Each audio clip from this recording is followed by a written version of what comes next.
I like to measure the ribbon before getting started so I make sure I have enough length to wrap around the full box.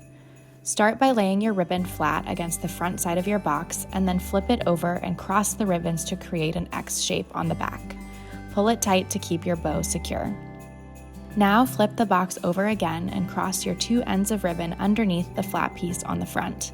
This will keep your ribbon in place so you can tie your bow. I like to use the bunny ear method so I can shape my bow loops before tying the knot.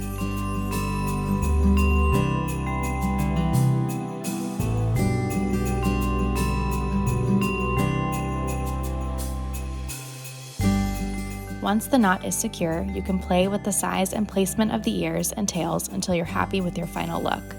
Some ribbons are easier to work with than others. A wired ribbon will be the easiest to manipulate, and velvet can be a lot trickier.